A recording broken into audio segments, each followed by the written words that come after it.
History started here somewhere between 10 and 14,000 years ago.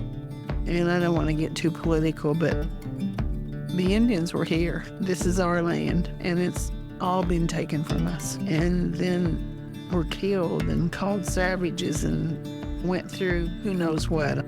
Columbus didn't discover America. Indians did. And that's not ever been told correctly.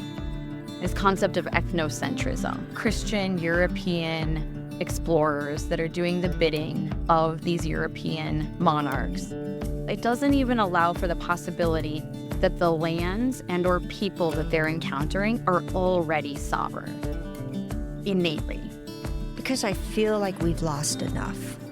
The Trail of Tears was so hard, and it's because the Trail of Tears robbed us of 80 to 90% of our people.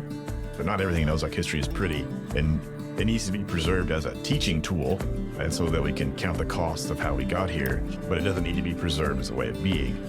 I often today think about settler colonialism as a framework for society.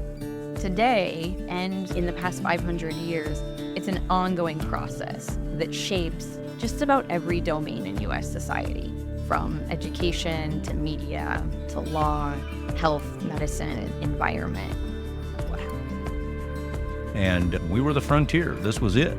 One of the lasting legacies of these early years on the Mississippi River is this wild, feral idea of American masculinity. That's what American men on the frontier wanted to be. They didn't want to be gentlemen farmers. They wanted to be these rough and tumble, half horse, half alligator men.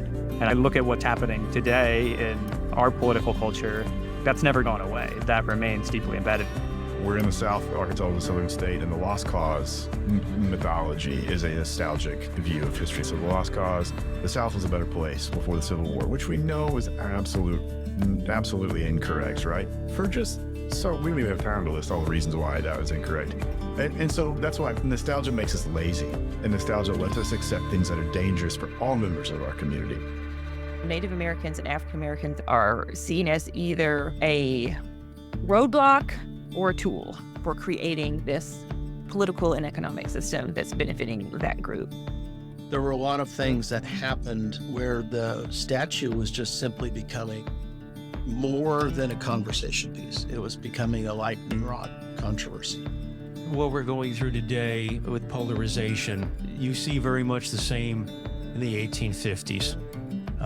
We cannot let the polarized extremes take hold like they did in the 1850s, which led to that bloody conflict. The Civil War and Reconstruction set the state back 100 years or more. Nowadays, we know that people are the same. We have the genetic, the DNA proof that everybody's the same. And like I said, unfortunately, some people still don't believe that. Mythologies, they can be dangerous. It has to hold up, on the other hand, a mythology of what it is better than. And what it is better than is the dirty, ignorant hillbilly tucked up in the backwoods who's afraid of progress and can't get on in the modern world. It's in really stark contrast with the settler colonial view. The primary way that I'm in relationship is not through an economic system like capitalism, or through a social system that promotes hierarchy or individualism. But I understand that I'm actually relationally bound within these interdependent networks that exercise reciprocity and these flows of responsibility to care for each other. This isn't just history, it's the roots of our present, grounding us in where we've been and what it means for us now.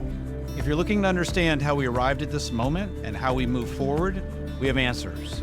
My name is Mike Rusch, and I invite you to join us January 7th as we remember, honor, and work to repair these untold stories as we move towards our collective future and the shaping of our place.